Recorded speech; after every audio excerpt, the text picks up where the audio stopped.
അപ്പോൾ ഈ ഒരു പുതിയ എക്സാമിനേഷൻ പാറ്റേണിൽ കൂടി അതല്ലെങ്കിൽ ആ മാർക്സ് ഡിസ്ട്രിബ്യൂഷനിൽ വരില്ല ഏറ്റവും കൂടുതൽ സ്ട്രഗിൾ ചെയ്യുന്നത് average, below average, slow learners, learning disabilities ഉള്ള കുട്ടികളാണ്. അപ്പോൾ ഈ കുട്ടികളെ എങ്ങനെയാണ് ഐഡൻറ്റിഫൈ ചെയ്യാന്ന് വെച്ചാൽ നമ്മുടെ ക്ലാസ് റൂമിൽ ഒരു നോർമൽ ക്ലാസ് റൂം സെറ്റിങ്ങിൽ ഒരു നോർമൽ ടീച്ചറിന് അവരൊരു ഫിൽട്രേഷൻ നടത്തിയോ അല്ലെങ്കിൽ ഇവാലുവേഷൻ നടത്തിയോട്ടാണ് അവർ സെഗ്രിഗേഷൻ നടത്തുക. അപ്പോൾ ഒരു കമ്പാരിസൺ വരുമ്പോൾ അവർക്ക് മനസ്സിലാവും കുറച്ച് കുട്ടികൾ അത്രയും അച്ചീവ് ചെയ്യുന്നില്ല. അപ്പോൾ റീഡിങ് നടത്തുമ്പോൾ കാണാം റീഡിങ് പ്രോപ്പറായി നടക്കത്തില്ല, റൈറ്റിങ്ങിൽ തന്നെ എക്സാമിനേഷൻ കംപ്ലീറ്റ് ആവുന്നില്ല, പകുതി മാത്രം എഴുതുന്നുള്ളൂ, ക്വസ്റ്റ്യൻ ചോദിക്കുമ്പോൾ പകുതി മാത്രമേ ആൻസറുകൾ കംപ്ലീറ്റ് ആയിട്ട് റീകളക്ട് ചെയ്യാൻ പറ്റുന്നില്ല.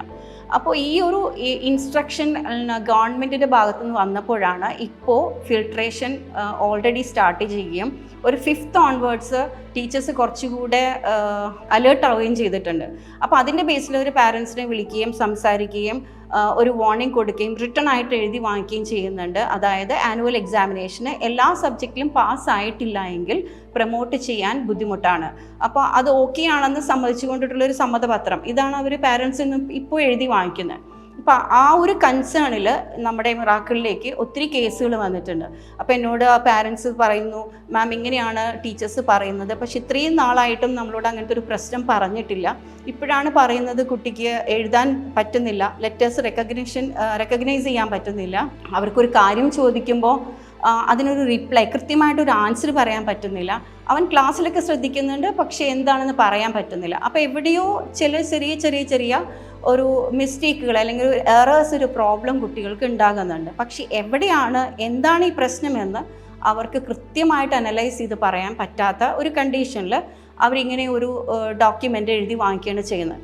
അപ്പോൾ അത്രയും കൺസേണിൽ വരുന്ന പാരൻസ് വളരെ വിഷമത്തോടെ എന്നോട് പറഞ്ഞു, മാം എന്താണ് പ്രശ്നം എന്ന് അറിയുന്നില്ല, ഇനി ഐക്യൂടെ പ്രശ്നമാണോ, അവർക്ക് എത്രത്തോളം പഠിപ്പിച്ചാലും കുറച്ച് കഴിയുമ്പോൾ അത് മറന്നു പോകുന്നു. അപ്പോൾ നമ്മളെ സംബന്ധിച്ചിടത്തോളം ഇങ്ങനെ ഒരു കുട്ടിയുടെ പ്രോബ്ലം നമ്മൾ എങ്ങനെ കണ്ടെത്തും? അതിന് ഒരു ഫിൽട്രേഷനോ അല്ലെങ്കിൽ ഒരു ഇവാലുവേഷനോ നടത്തിയിട്ട് കാര്യമില്ല.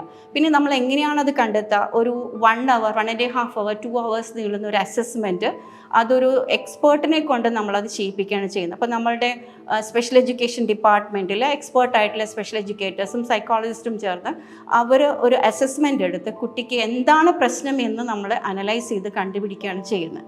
ഇപ്പോൾ ഇതിൽ തന്നെ ഇപ്പോൾ ലേണിംഗ് ഡിസബിലിറ്റി അല്ലെങ്കിൽ ലേണിംഗ് പ്രോബ്ലം എന്ന് വരുന്ന കേസുകളിൽ അത് ആക്ച്വലി എന്താണ് ഈ ലേണിംഗ് ഡിസബിലിറ്റി എന്ന് ചോദിച്ചാൽ അതൊരു ന്യൂറോളജിക്കൽ അല്ലെങ്കിൽ ഒരു ബ്രെയിൻ ബേസ്ഡ് ആയിട്ടുള്ളൊരു പ്രോബ്ലമാണ്.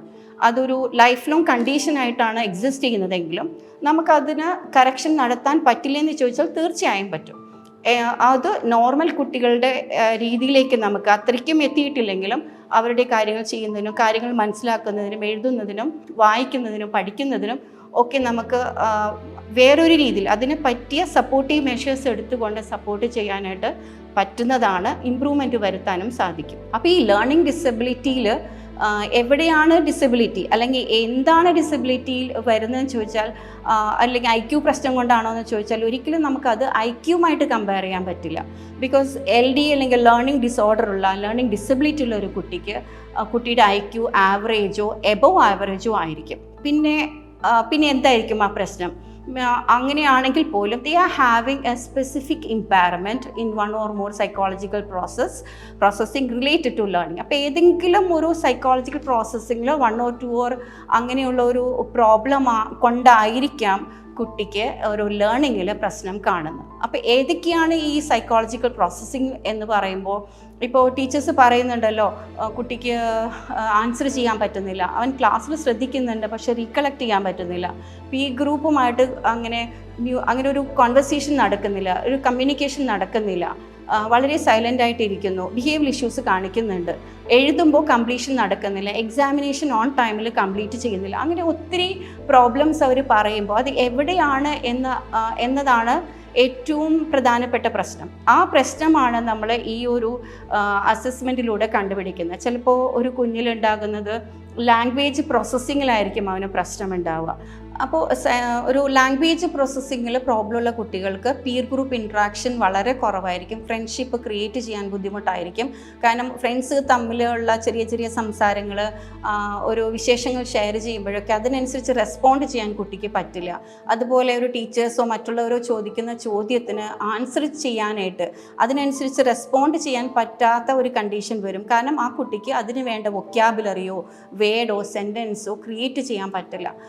ആ ഒരു പ്രോബ്ലം ഇൻ ലാംഗ്വേജ് പ്രോസസ്സിങ്ങിൽ വരിക.